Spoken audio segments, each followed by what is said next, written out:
اللہ اکبر اللہ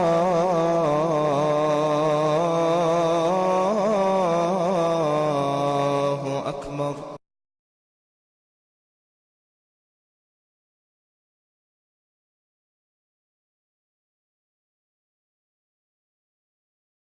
بسم اللہ الرحمن الرحیم، الحمد للہ رب العالمین والصلاة والسلام علی سید الانبیاء والمرسلین نبینا محمد وعلی آلہ وصحبہ اجمعین ومن تبعہم بإحسان الی یوم الدین۔ صلح حدیبیہ کے بارے میں ہم نے بتایا تھا کہ نبی کریم صلی اللہ علیہ وسلم مدینے سے مکہ کی طرف قصد کر رہے تھے، اور آپ کو معلوم ہوا کہ مکے سے خالد بن ولید جو اس وقت مسلمان نہیں ہوئے تھے، کچھ لوگوں کو لے کر، ایک فوج کو لے کر وہ نکل پڑے ہیں۔ نبی کریم صلی اللہ علیہ وسلم کو جیسے ہی اطلاع ملی، آپ نے اپنا راستہ بدل لیا۔ نبی کریم صلی اللہ علیہ وسلم نے کیوں راستہ بدلا؟ کیونکہ نبی کریم صلی اللہ علیہ وسلم کا ارادہ لڑائی کا نہیں تھا۔ آپ عمرے کے لیے نکلے تھے، اور آپ کی پوری کوشش یہ تھی کہ عمرہ ہو اور لڑائی کی کوئی صورت نہ آئے، جنگ کی کوئی صورت نہ آئے۔ نبی کریم صلی اللہ علیہ وسلم نے صحابہ میں پوچھا، تم میں کوئی ہے جو ایک نیا راستہ لے کر دوسرے راستے سے ہم مکے تک پہنچ پائیں؟ قبیل اسلم کے ایک شخص نے کہا، اللہ کے رسول میں ہی لے چلتا ہوں۔ اور بڑی ہی مشکل راستے سے گھاٹیوں سے گزرتے ہوئے پہاڑ کی ادھر ادھر نبی کریم صلی اللہ علیہ وسلم پہنچے اور حدیبیہ پہنچے۔ حدیبیہ مکہ مکرمہ سے 40 کلومیٹر فاصلے پر، اور آج اس کی جگہ کا نام جو ہے شمیسی کہا جاتا ہے۔ نبی کریم صلی اللہ علیہ وسلم جب پہنچے، اور یہاں بھی دیکھتے ہیں کہ نبی کریم صلی اللہ علیہ وسلم دوسرا راستہ اپنانے کے لیے اللہ تعالیٰ چاہتا تو کوئی فرشتہ بھیج دیتا، اور فرشتے سے جو ہے مدد لے کر نبی کریم صلی اللہ علیہ وسلم حدیبیہ پہنچ سکتے تھے، لیکن نہیں۔ اس میں ہمارے لیے سبق ہے، کیسے اپنی پلاننگ کو تنفیذ تک لے جانا ہے، اس کو کیسے پریکٹیکل طور پر امپلیمنٹ کرنا ہے، اس کے لیے کیا کوشش کرنی ہے، ساری چیزیں نبی کریم صلی اللہ علیہ وسلم نے کی۔ اپنی فوج کو بچانا ہے، اپنے لوگوں کو بچانا ہے، اور کسی بھی طریقے سے کوئی خون بہانے کا کوئی موقع نہ آئے۔ نبی کریم صلی اللہ علیہ وسلم حدیبیہ پہنچتے ہیں، اور وہاں نبی کریم صلی اللہ علیہ وسلم کی اونٹنی بیٹھ جاتی ہے۔ صحابہ رضی اللہ اجمعین بھگانے کی کوشش کرتے ہیں اونٹنی کو کہ آگے بڑھے، لیکن اونٹنی انکار کر دیتی ہے۔ صحابہ کہتے ہیں کہ اس کو کوئی عذر لگ گیا ہے، کوئی بیماری ہو گئی ہے، جس کی وجہ سے یہ اونٹنی آگے نہیں بڑھ رہی ہے۔ نبی کریم صلی اللہ علیہ وسلم نے کہا کہ نہیں، قصوہ یہ اونٹنی تھی نبی کریم صلی اللہ علیہ وسلم کی۔ آپ نے فرمایا کہ اس کی عادت نہیں ہے، اور نہ یہ جو ہے اپنے طور سے یہاں بیٹھ گئی ہے، ایسا نہیں ہے، بلکہ ہاتھی کو روکنے والے نے اس کو روک لیا ہے۔ ہاتھی کو روکنے والے نے اس اونٹنی کو روک لیا ہے، اللہ تعالیٰ نے، ابرہہ کے ہاتھی کو۔ اور نبی کریم صلی اللہ علیہ وسلم کہتے ہیں کہ اللہ کی قسم، اس ذات کی قسم جس کے ہاتھ میں میری جان ہے، اگر یہ لوگ کوئی بھی حل، کوئی بھی پلاننگ اگر وہ پیش کرتے ہیں جس میں اللہ تعالیٰ کی محترم چیزوں کی عزت کرتے ہیں، تو میں اس کو قبول کرنے کے لیے تیار ہوں. میں لڑنے کے لیے نہیں آیا ہوں، میں چاہتا ہوں کہ کوئی حل ہو اور اس حل کے لیے میں تیار ہوں. نبی کریم صلی اللہ علیہ وسلم حدیبیہ میں قیام کرتے ہیں اور وہاں ایک کنویں کا پانی بہت ہی کم تھا. نبی کریم صلی اللہ علیہ وسلم سے صحابہ نے شکایت کی کہ پانی بہت کم ہے، بلکہ ختم ہو چکا ہے. بعض روایتوں میں آتا ہے کہ نبی کریم صلی اللہ علیہ وسلم نے پانی لے کر کلی کیا اور اس میں کنویں میں پانی ڈالا.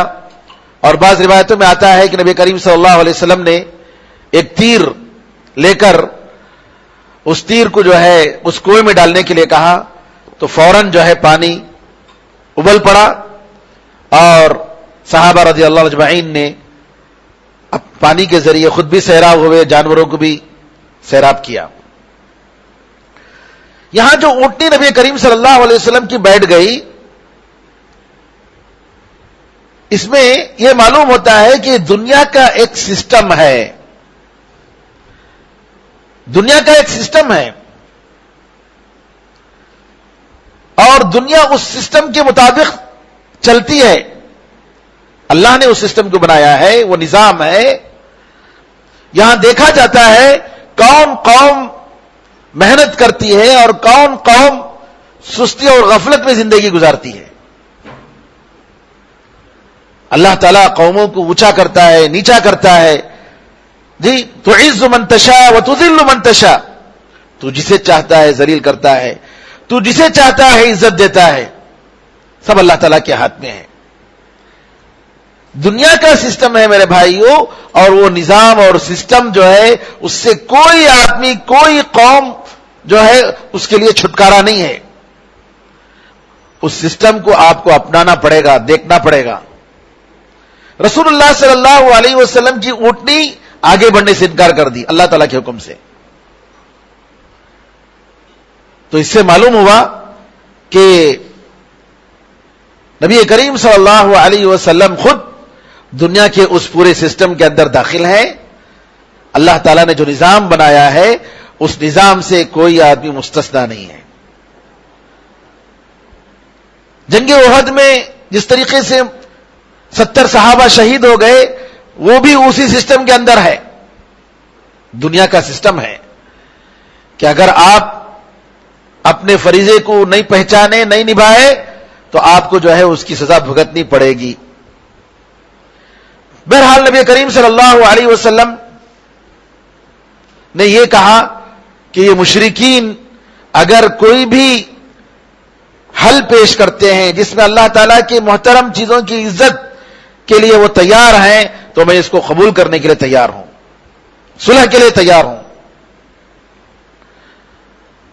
اب آگے دیکھیے، یہاں پر حدیبیہ میں نبی کریم صلی اللہ علیہ وسلم بیٹھے ہیں. قریش کے کچھ لوگ قریشیوں کے امبیسڈر بن کر آ رہے ہیں، سفیر بن کر آ رہے ہیں، اور نبی کریم صلی اللہ علیہ وسلم یہاں سے بھیج رہے ہیں کچھ لوگوں کو. مکے سے جو لوگ آ رہے ہیں ان میں بنی خزاعہ ایک قبیلہ تھا، اور وہ قبیلہ نبی کریم صلی اللہ علیہ وسلم اور بنو ہاشم، اسلام سے پہلے ہی سے بنو ہاشم سے اس کے تعلقات تھے.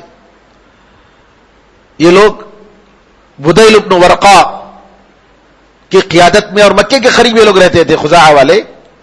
یہ لوگ جو ہے نبی کریم صلی اللہ علیہ وسلم کے پاس آتے ہیں اور آ کر کہتے ہیں کہ دیکھیے قریش کسی بھی طریقے سے آپ کو زبردستی مکے میں داخل ہونے کی اجازت نہیں دیں گے، گرچہ کہ آپ عمرہ کرنے آئے ہیں، لیکن وہ لوگ چاہتے ہیں کہ ان کے مرضی کے مطابق ہو. وہ لوگ تیار نہیں ہیں. اور انہوں نے کہا کہ جو ہے اگر جنگ چھڑ جائے گی تو مسئلہ ہوگا، نقصان ہوگا. اس لیے وہ لوگ نبی کریم صلی اللہ علیہ وسلم سے انہوں نے مطالبہ کیا کہ واپس چلے جائیں. نبی کریم صلی اللہ علیہ وسلم نے بتایا کہ دیکھیے میں عمرہ کرنے کے لیے آیا ہوں، لڑنا اور جھگڑنا یہ میرا کام نہیں ہے. میں صرف عمرہ کرنا چاہتا ہوں, عمرے کی اجازت دیں, ہم چلے جائیں گے. یہ لوگ گئے اور جا کر ان لوگوں نے قریش کو بتایا, لیکن قریشیوں نے کہا کہ نہیں, آپ لوگوں نے صحیح رول ادا نہیں کیا ہے, لہذا ہم آپ کی بات نہیں مانیں گے, ہم دوسرے کو بھیجیں گے. قریش عروۃ بن مسعود الثقفی, قبیلہ ثقیف کا ایک بہت بڑا آدمی, عظیم لیڈر, اس کو بھیجتے ہیں. عروۃ بن مسعود الثقفی آتے ہیں, صحیح بخاری کی روایت ہے. عروۃ بن مسعود نے کہا کہ دیکھو, میرا مقام تم لوگ جانتے ہو, میں کیسا آدمی ہوں, مجھے جانے دو, میں ان سے بات کرتا ہوں اور ان سے بات کر کے مسئلے کو حل کرنے کی کوشش کرتا ہوں. عروۃ بن مسعود الثقفی آتے ہیں, کہتے ہیں محمد صلی اللہ علیہ وسلم, آپ کو معلوم ہے کہ اگر آپ اپنے قوم کو ختم کر دیتے, اپنے لوگوں کو ختم کر دیتے, مکے والے آپ کے لوگ ہیں, آپ نے سنا کسی کے بارے میں کہ کوئی آدمی اپنے لوگوں کو قتل کرتا ہے؟ یہ اچھی بات نہیں ہے. اور دیکھو تمہارے ساتھ جو لوگ ہیں, کوئی ایسے لوگ نہیں ہیں, اتنے زبردست لوگ نہیں ہیں جو آپ کا ساتھ دیں گے مصیبت کے موقع پر. جنگ اگر شروع ہو جائے گی, یہ لوگ چھوڑ کے بھاگ جائیں گے. ابوبکر صدیق رضی اللہ تعالیٰ عنہ کہتے ہیں تم جاؤ, اور انہوں نے گالی دی, کہا کہ جو ہے یہ لات جس کی تم پوجا کرتے ہو اس کی شرمگاہ کو جو چومو, ہمارے بارے میں کہتے ہو کہ ہم نبی کریم صلی اللہ علیہ وسلم چھوڑ کر چلے جائیں گے. ابوبکر صدیق رضی اللہ تعالیٰ نے کہا امسس بدر اللات نفر عنہ وندعو, ہم چھوڑ کے چلے جائیں گے. عروۃ بن مسعود نے کہا کہ یہ کون ہے بھائی؟ کہا کہ یہ ابوبکر ہیں. تو عروۃ بن مسعود نے کہا کہ سنو, اس ذات کی قسم جس کے ہاتھ میں میری جان ہے, اگر تمہارا ایک احسان نہیں ہوتا جس کا ابھی تک بدلہ میں نے نہیں دیا ہے, میں اس کا جواب دیتا. عروۃ بن مسعود کی کوشش یہ تھی کہ مسلمانوں کو قریش کی طاقت بتا کر ان کو ذہنی طور پر کمزور کر دیں اور وہ لوگ چلے جائیں. ایک سمجھ لیجیے کہ ایک فکری حملہ, اور جنگوں میں یہی ہوتا ہے کہ دشمن کو بڑا بتا کر جو ہے, دشمن کیا کرتا ہے, اپنی طاقت کیا کرتے ہیں لوگ لاتے ہیں, جنگ کا جب ماحول پیدا ہوتا ہے تو کیا کرتے ہیں, اپنے اسلحے وغیرہ بڑے بڑے اسلحے بتاتے ہیں. دیکھ رہے ہیں ٹی وی میں, جی نیوکلیر بم بتا رہا ہے, وہ فلاں بتا رہا ہے, یہ بتا رہا ہے, تاکہ جو ہے دشمن ڈر جائے. تو عروۃ بن مسعود نے کیا کیا, جب یہ بات بتائی تو ان لوگوں کا طریقہ تھا کہ جب وہ بات کرتے, سفیر داڑھی پکڑ کر اپنے ہاتھ جس سے بات کر رہے ہیں داڑھی پکڑ کر بات کرتے. یہ داڑھی رسول اللہ صلی اللہ علیہ وسلم کی داڑھی پکڑ کر بات کر رہے تھے. اور نبی کریم صلی اللہ علیہ وسلم کے پہرے دار جو ہیں مغیرہ بن شعبہ تھے, جو ان کے بھائی کے بیٹے تھے, بھتیجے, عروۃ بن مسعود کے بھتیجے. لیکن مغیرہ بن شعبہ اپنے جنگی لباس میں تھے. انہوں نے, ان کے پاس تلوار تھی, ہاں ہٹاؤ, نبی کریم صلی اللہ علیہ وسلم کی داڑھی کو ہاتھ لگاتے ہو تم, خبردار, تمہارا ہاتھ اگر دوبارہ قریب ہوا تو اس سے پہلے یہ پہنچ جائے گا تمہارے پاس. مغیرہ بن شعبہ رضی اللہ تعالیٰ عنہ جو پہرا دے رہے تھے, وہ جاہلیت کے زمانے میں ڈاکو, چور, شرابی تھے. ایک مرتبہ کیا کیے, کچھ لوگوں کو مار کر قتل کر کے پیسہ لے کر چھپ کر آ گئے, پھر مسلمان بن گئے. نبی کریم صلی اللہ علیہ وسلم کے پاس آئے تو نبی کریم صلی اللہ علیہ وسلم نے کہا کہ دیکھو, تمہارے اسلام کو تو میں قبول کرتا ہوں, لیکن جو تم دوسروں کا مال لے کر جو آئے ہو چرا کر, میں اس کو قبول نہیں کرتا, تم اس کے ذمہ دار ہو. نبی کریم صلی اللہ علیہ وسلم کے پاس جیسے ہی انہوں نے کہا عروۃ بن مسعود کو کہ تم نبی کریم صلی اللہ علیہ وسلم کی داڑھی پر ہاتھ نہیں رکھ سکتے, عروۃ بن مسعود نے کہا یہ کون ہے؟ کہا کہ یہ مغیرہ بن شعبہ ہے.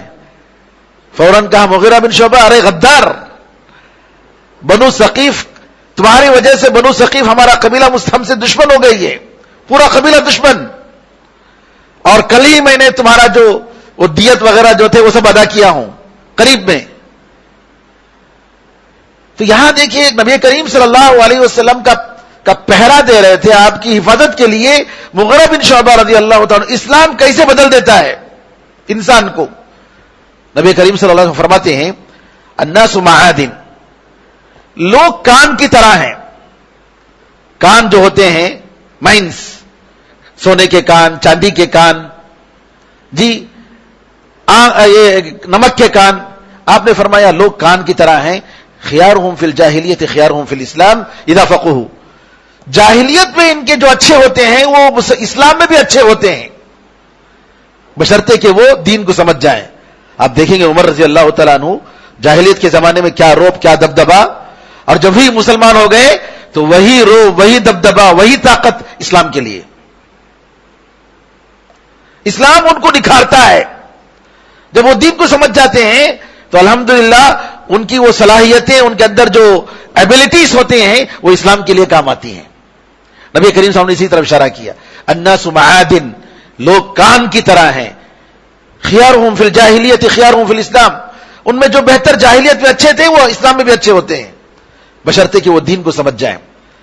تو مغیرہ بن شعبہ رضی اللہ تعالیٰ عنہ جو لٹیرے تھے، جو ایسے تھے، لیکن مسلمان ہونے کے بعد ماشاءاللہ اسلام کی خدمت میں اور نبی کریم صلی اللہ علیہ وسلم کی باقاعدہ نگرانی اور ان کا پہرا دینے لگے. یہاں اس کے بعد دیکھتے ہیں کہ نبی کریم صلی اللہ علیہ وسلم سے بات ہونے کے بعد عروہ ابن مسعود واپس جاتے ہیں.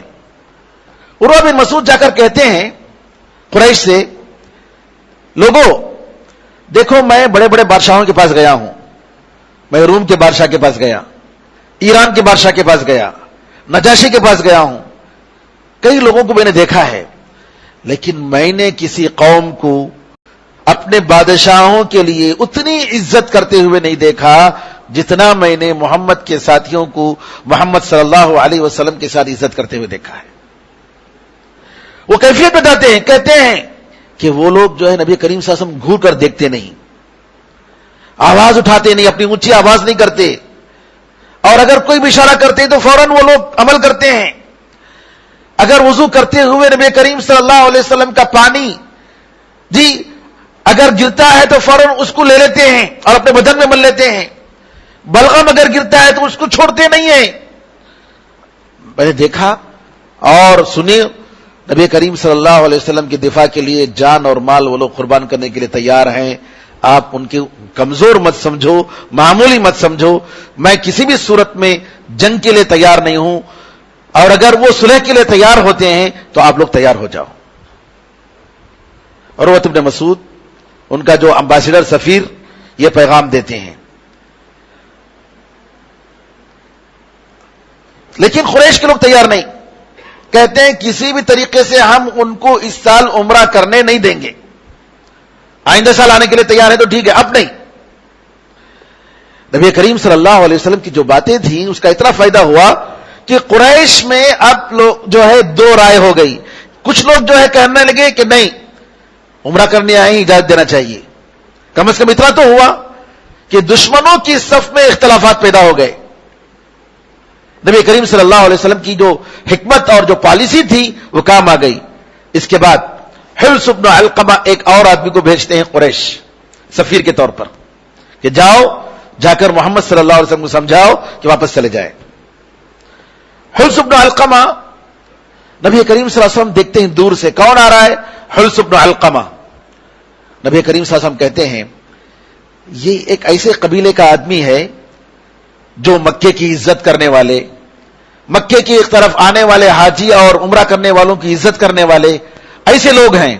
ایسا کرو تم لوگ جو ہے جانور، جو قربانیوں کے جو جانور ہیں ان کو آگے بڑھاؤ تاکہ وہ دیکھ لے.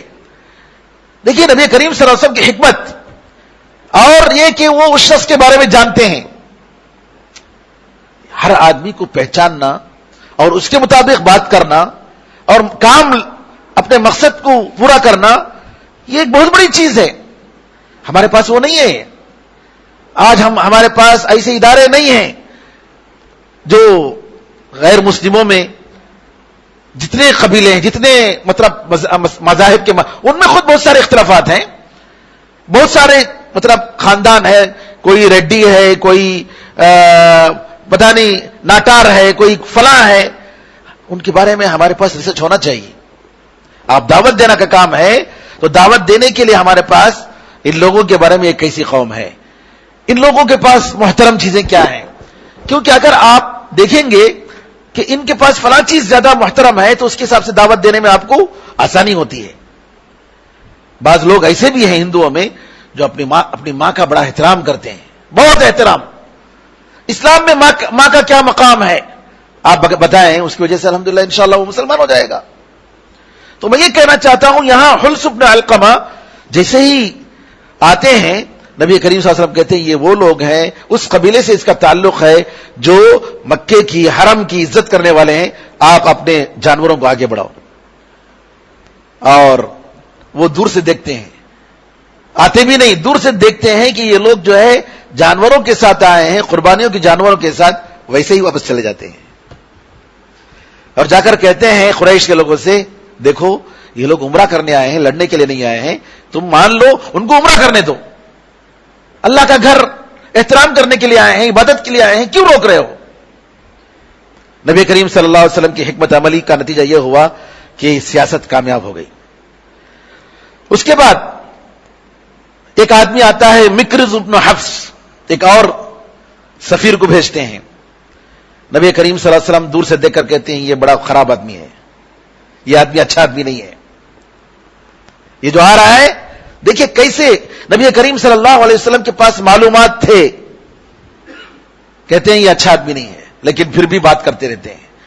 بات چیت ہو رہی ہے دونوں کے درمیان, اتنے میں سہیل ابن عمرو آتے ہیں. نبی کریم صلی اللہ علیہ وسلم کہتے ہیں دیکھتے ہی سہیل سہل سے ہے, سہل کا مطلب آسان. کہتے ہیں نبی کریم صلی اللہ علیہ وسلم اللہ تعالیٰ نے آپ کے معاملے کو آسان کر دیا, اللہ تعالیٰ نے آپ کے معاملے کو آسان کر دیا. ہمارے دین میں نیک فالی ہے. نیک فالی کا مطلب یہ ہے کہ ہم اچھی خبر یا اچھی مستقبل میں کوئی اچھے کام کی امید کریں, اسلام میں اجازت ہے, بدفالی کی اجازت نہیں ہے. حدیبیہ کا واقعہ ہے کہ نبی کریم صلی اللہ علیہ وسلم ایک مرتبہ رات میں بارش ہوتی ہے, فجر کی نماز کے بعد کہتے ہیں کہ اللہ تعالیٰ نے کہا اصبح من عبادی مؤمن بی وکافر بی, میرے بندوں میں بعض لوگ جو ہے مجھ پر ایمان لانے والے ہو گئے اور بعض مجھ پر کافر بن گئے, میرے ساتھ کفر کیا. جس نے یہ کہا کہ اللہ تعالیٰ کی وجہ سے اللہ کی رحمت کی وجہ سے بارش ہوئی, وہ مجھ پر ایمان لانے والا ہے, اور تارے کا کافر ہے, تارے کو خدا نہیں مانتا. لیکن جو شخص یہ کہتا ہے فلاں تارے کی وجہ سے بارش ہوئی, تو وہ جو ہے میرے ساتھ کفر کر رہا ہے اور اس تارے پر ایمان لایا ہے. تو نبی کریم صلی اللہ علیہ وسلم نے سہیل ابن عمرو آتے ہی کہا کہ اللہ تعالیٰ نے اب معاملہ آسان کر دیا. اب یہاں تک سہیل کی بات ہوئی. اب آگے دیکھیے نبی کریم صلی اللہ علیہ وسلم نے قریش کو لوگ کی طرف اپنے طور سے جو قاصدوں کو بھیجا وہ کیسے بھیجا. نبی کریم صلی اللہ علیہ وسلم خراش ابن امیہ کو بھیجتے ہیں اپنی طرف سے قریش سے بات کرنے کے لیے, لیکن وہاں کے لوگ خراش ابن امیہ کو قتل کرنے کی کوشش کرتے ہیں, لیکن بنی خزاعہ کے لوگ ان کو بچا لیتے ہیں اور خراش ابن امیہ واپس آ جاتے ہیں. پھر نبی کریم صلی اللہ علیہ وسلم عمر رضی اللہ عنہ کہتے ہیں کہ تم جاؤ. عمر رضی اللہ عنہ کہتے ہیں کہ نہیں, اللہ کے رسول مجھے مت بھیجیے, کیونکہ وہ لوگ میرے خلاف جی بڑے دشمن ہیں میرے, اور وہاں کوئی ہمارے لیے پناہ دینے والا بھی نہیں ہے. لیکن آپ عثمان رضی اللہ عنہ کی بھیجیے, کیونکہ ان کا قبیلہ مضبوط ہے اور ان کے لوگ جو ہے ان کو حفاظت کر لیں گے. رسول اللہ صلی اللہ علیہ وسلم عثمان بن عفان رضی اللہ عنہ کو بھیجتے ہیں. عثمان بن عفان جاتے ہیں اور جا کر قریش کہتے ہیں کیا بات ہے, کیوں آئے ہو. کہا نبی کریم صلی اللہ علیہ وسلم نے اسلام کا پیغام دے کر مجھے بھیجا ہے, تمہارے لیے اس سے بہتر ہے, اور یاد رکھو اللہ تعالیٰ اپنے دین کو کسی بھی طریقے سے کامیاب کرنے والا ہے. اور یہ کہ ہم لوگ عمرہ کرنے آئے ہیں, کوئی اور نہیں ہے, اور مقصد نہیں ہے, تم عمرہ کرنے کی اجازت دو. وہ لوگ کہتے ہیں نہیں, ہرگز یہ بات نہیں ہوگی, ہم کسی بھی طریقے سے اس مرتبہ عمرہ کے لیے ہم پرمیشن نہیں دیں گے. ابان ابن سعد جو انہی کے خاندان کے تھے لے گئے اور لے کر مہمان نوازی کی اور کہا کہ جو کام کرنا ہے تم کرو, اور اسی وقت عثمان رضی اللہ تعالیٰ عنہ قریش کے ایک ایک سردار کے پاس جاتے ہیں، ابو سفیان کے پاس جاتے ہیں، صفوان بن امیہ کے پاس جاتے ہیں، دوسروں سے جا کر کہتے ہیں کہ یہ میرا پیغام ہے، لیکن ان لوگوں کا یہی ایک فیصلہ رہا کہ محمد صلی اللہ علیہ وسلم زبردستی ہمارے مکے میں نہیں آ سکتے۔ پھر اس کے بعد ایک بات بری خبر پھیلا دیتے ہیں کہ عثمان رضی اللہ تعالیٰ عنہ کو قتل کر دیا گیا، حالانکہ عثمان رضی اللہ عنہ کو قتل نہیں کیا گیا تھا۔ یہ خبر ملتی ہے نبی کریم صلی اللہ علیہ وسلم کو، اور نبی کریم صلی اللہ علیہ وسلم صحابہ کو جمع کرتے ہیں، جمع کر کے نبی کریم صلی اللہ علیہ وسلم کہتے ہیں اگر عثمان رضی اللہ تعالیٰ عنہ کو قتل کیا گیا تو ہم سب مل کر لڑیں گے، اور کوئی لڑائی سے جو ہے اعراض نہیں کرے گا اور پیچھے نہیں جائے گا، سب مل کر لڑیں گے۔ نبی کریم صلی اللہ علیہ وسلم کے ہاتھ پر سارے صحابہ جو 1400 صحابہ تھے سب نے بیعت کی، سوائے ایک تھا منافق جو لال اونٹ والا تھا، اس نے بیعت نہیں کی تھی، سارے صحابہ نے بیعت کی، اور اس کا ذکر سورہ فتح میں اللہ تعالیٰ کرتا ہے۔ اس بیچ ایک واقعہ ہوا کہ کچھ لوگ قریش کے کچھ غنڈے قسم کے لوگ آئے اور وہ لوگ مسلمانوں کے خلاف تیر برسانے لگے، لیکن صحابہ نے تقریباً 80 ان کی تعداد تھی، سب کو پکڑ لیے، پکڑ کر نبی کریم صلی اللہ علیہ وسلم کے پاس لے کر آئے۔ نبی کریم صلی اللہ علیہ وسلم نے معاف کر کے چھوڑ دیا۔ کس لیے؟ نبی کریم صلی اللہ علیہ وسلم لڑنا نہیں چاہتے ہیں۔ دیکھیے، امن اور سیفٹی کے لیے بڑی محنت کرنی پڑتی ہے، بڑی قربانیاں دینا پڑتا ہے، لیکن وہی دنگا فساد، جی دنگا فساد بچانا ہے 1 منٹ کا کام ہے۔ کیسے ہوتا ہے آج کل؟ کوئی بھی آدمی نعوذ باللہ دشمنان اسلام دنگا فساد کرنا چاہتے ہیں، کوئی بھی کام کر دیتے ہیں، کسی کی مسجد میں کوئی ڈال دیا، کسی کے خلاف کوئی، اور وہ بات پھیلتی گئی اور لوگ جو جوش میں جاتے ہیں، غلط بات ہے۔ یہاں پر تیر اندازی کرنے کے باوجود نبی کریم صلی اللہ علیہ وسلم ان لوگوں پر قابو پانے کے باوجود معاف کر دیتے ہیں۔ جاؤ، قرآن میں اللہ تعالیٰ نے اس کی طرف اشارہ کیا، وَهُوَ الَّذِي كَفَّ أَيْدِيَهُمْ عَنْكُمْ وَأَيْدِيَكُمْ عَنْهُمْ، وہی اللہ تعالیٰ ہے جس نے ان لوگوں کے کفار کے ہاتھ کو تم سے روک لیا، جی حملہ کرنے کا موقع نہیں دیا، پکڑے گئے، وَأَيْدِيَكُمْ عَنْهُمْ، اور تمہارے ہاتھ کو بھی اللہ تعالیٰ نے روک لیا، تم لوگوں نے ان سے بدلہ نہیں لیا۔ ببطن مکہ تھا، مکہ کے جی ایک وادی کے پاس، من بعد ان اظفرکم علیہم، بعد اس کے کہ اللہ تعالیٰ نے تمہیں ان پر قابو عطا فرمایا، کنٹرول عطا فرمایا، پکڑ لیے تم لوگ، پھر بھی اللہ تعالیٰ نے معاف کر دیا۔ وکان اللہ بما تعملون بصیرا، تو یہ ایک بہت بڑی حکمت عملی تھی نبی کریم صلی اللہ علیہ وسلم کی۔ کسی بھی طریقے سے معاملہ اچھے طریقے سے حل ہو اور صلح صفائی کے ساتھ حل ہو۔ سلمۃ بن اکوع رضی اللہ تعالیٰ کچھ لوگوں کو پکڑ کر لاتے ہیں، نبی کریم صاحب ان کو بھی معاف کر دیتے ہیں۔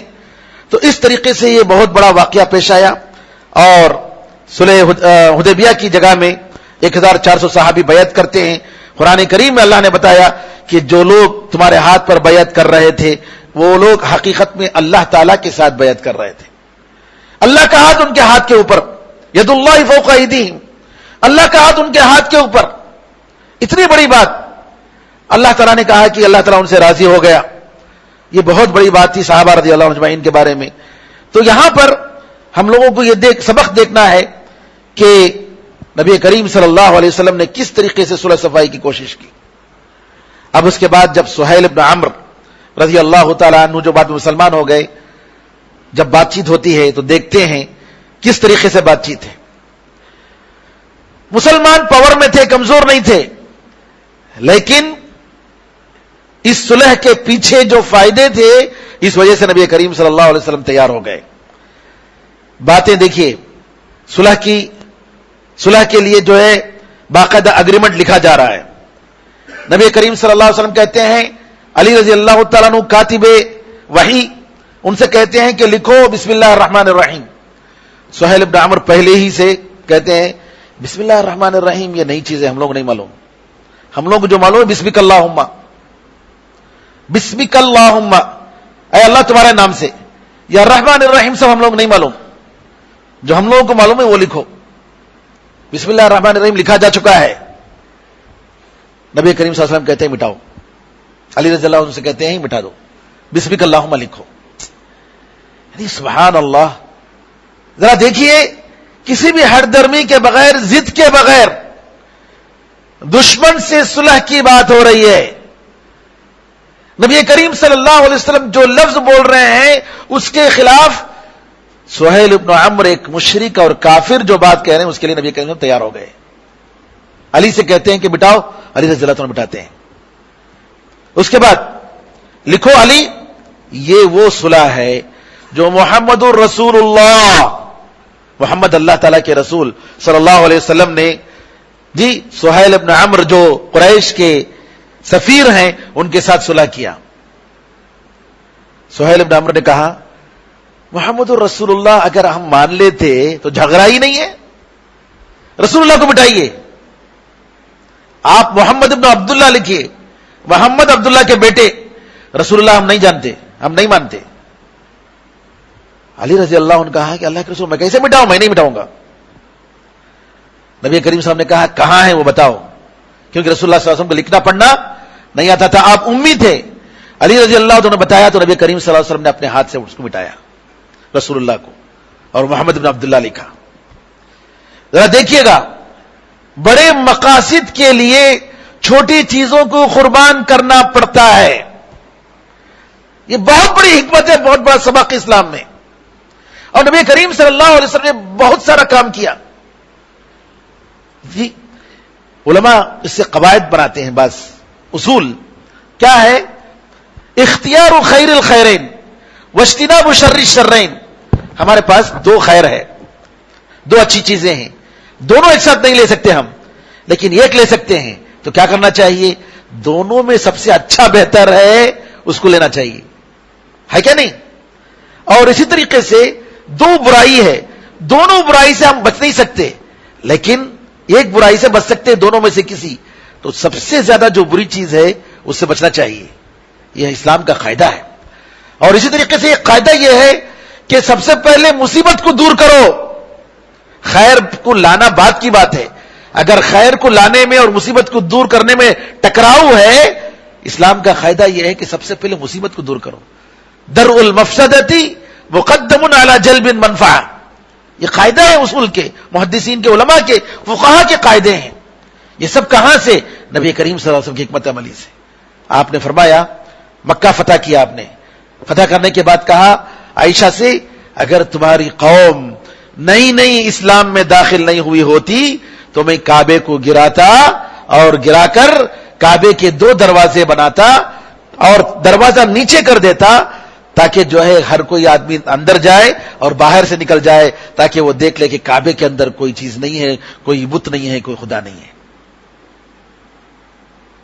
لیکن مجھے ڈر ہے کہ یہ لوگ نئے جو مسلمان ہوئے ہیں, اگر میں کروں گا تو اس کی وجہ سے فتنے میں پڑ جائیں گے.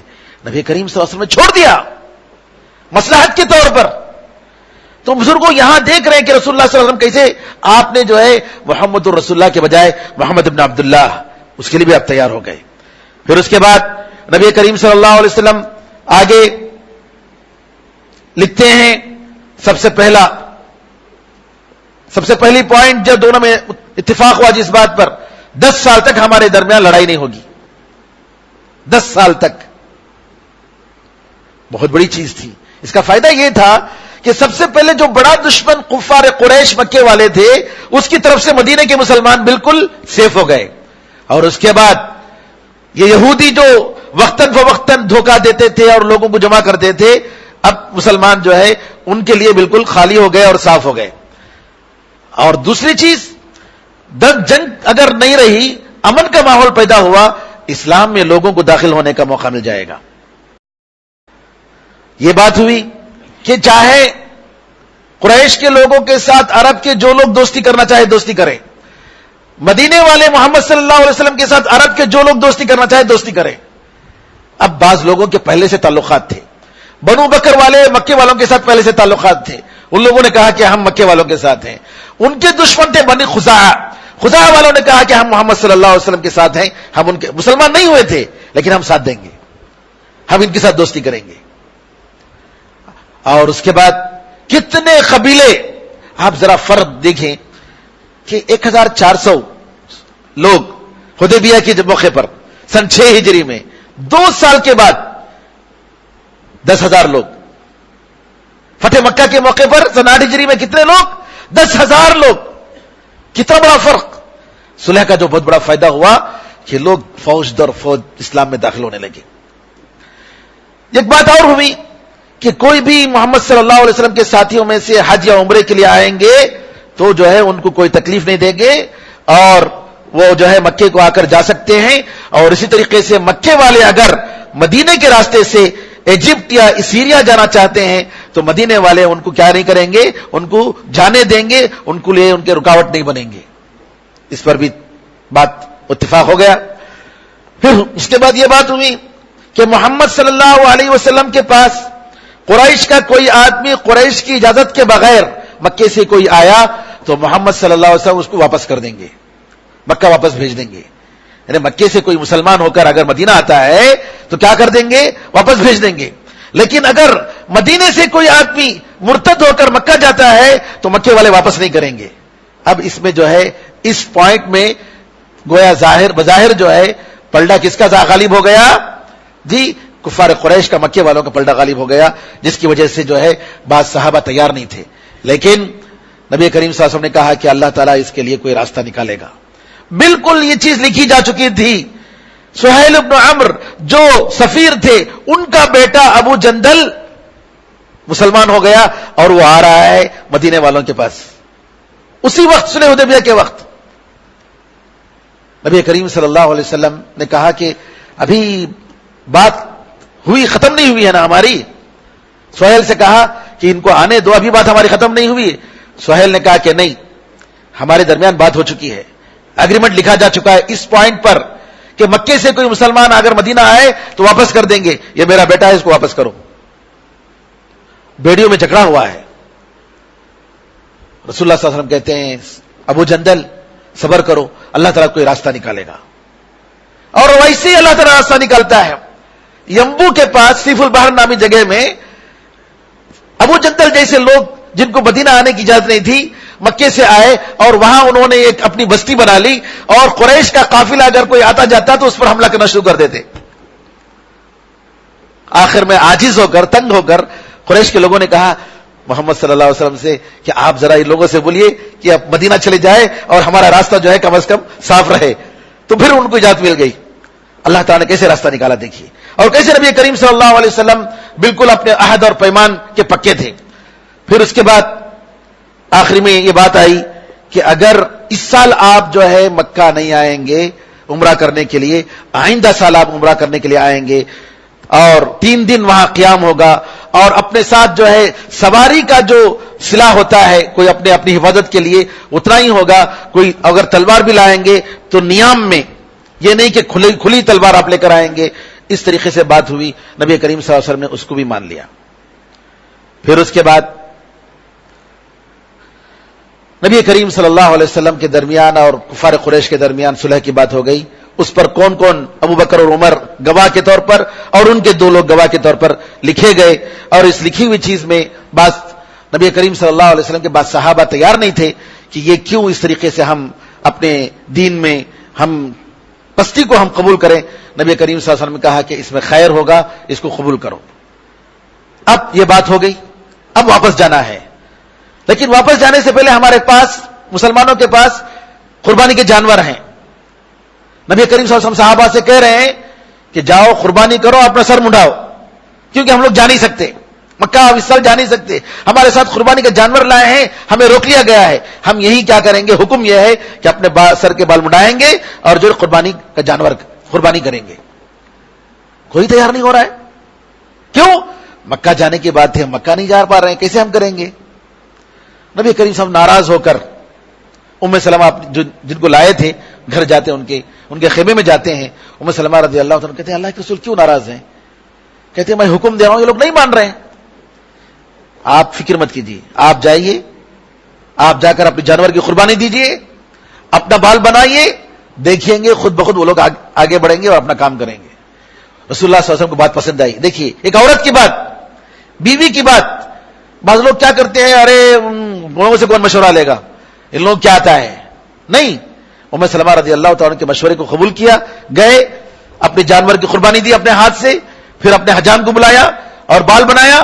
دیکھتے ہی سارے لوگ ٹوٹ پڑے اور اپنے اپنے جانوروں کی قربانی دی. نبی کریم صلی اللہ علیہ وسلم واپس جا رہے ہیں, سورہ فتح کی آیت, سورہ فتح نازل ہوئی, پوری سورت, انا فتحنا لک فتحا مبینا, ہم نے آپ کو بڑی کامیابی عطا فرمائی. عمر رضی اللہ تعالیٰ آتے ہیں, کہتے ہیں یہ فتح ہے, یہ کامیابی ہے؟ رسول اللہ صلی اللہ علیہ وسلم فرماتے ہیں کہ ہاں یہ فتح ہے. اس سے بڑی بات کیا ہے کہ قریش نے آپ کو قبول کر لیا, آپ کے وجود کو قبول کر لیا, کتنی بڑی بات. اور 10 سال تک جنگ نہیں ہوگی, اور لوگ مسلمان جو ہونا چاہتے ہیں بالکل راستہ کھل گیا. سن 8 ہجری میں 7 ہجری میں نبی کریم صلی اللہ علیہ وسلم جاتے ہیں, عمرہ کرتے ہیں. اس کے بعد سن 8 ہجری میں حج کے موقع پر ایک واقعہ پیش آتا ہے کہ سن ذی الحجہ کے بعد کہ بنو خزاعہ کے لوگ جو مسلمانوں کے ساتھ تھے وہ لوگ جو ہے حملہ کر دیتے ہیں. بنو بکر کے لوگ جو کفار قریش کے ساتھ تھے وہ لوگ جو ہے آہستہ سے حملہ کر دیتے ہیں حج کے موقع پر. مسلمانوں کے ساتھ جو لوگ تھے ان پر کفار مکہ کے لوگ حملہ کر دیتے ہیں. نتیجہ یہ ہوا کہ یہ بات, جبکہ جو ہے حملہ کرنا جائز نہیں تھا اگریمنٹ کے مطابق, نبی کریم صلی اللہ علیہ وسلم کو جیسے ہی پتہ چلتا ہے سن 8 ہجری میں رمضان میں فوراً اطلاع کیے بغیر جاتے ہیں اور 10,000 فوجوں کو لے جا کر نبی کریم صلی اللہ علیہ وسلم مکہ فتح کرتے ہیں. کیوں؟ اگریمنٹ توڑ دیا. جب اگریمنٹ نے توڑ دیا تو اگریمنٹ اب تمہارے اور ہمارے درمیان نہیں رہا اور مکہ فتح ہو جاتا ہے. میرے بزرگوں, اس میں ہمارے لیے بہت ساری عبرتیں اور سبق کی باتیں ہیں. حکمت عملی, صبر, جی دوسروں کو برداشت کرنا, امن کے لیے ہر چیز قربان کرنا بہت بڑی بات ہے. امن بہت بڑی بات ہے. فساد دیکھتے ہیں, فساد کے حالات میں کیا کیا مصیبتیں ہوتی ہیں. اللہ سے دعا ہے کہ اللہ تعالی ہم سب کو نبی کریم صلی اللہ علیہ وسلم کی سیرت کو سمجھنے اور ان سے سبق لینے اور ہمارے ملک میں امن قائم کرنے کی اللہ تعالی ہمیں توفیق عطا فرمائے. آمین ارحم الراحمین. الحمدللہ رب العالمین. صلی اللہ وسلم علی نبینا محمد وعلی آلہ وصحبہ اجمعین والحمدللہ رب العالمین. والسلام علیکم ورحمۃ اللہ وبرکاتہ.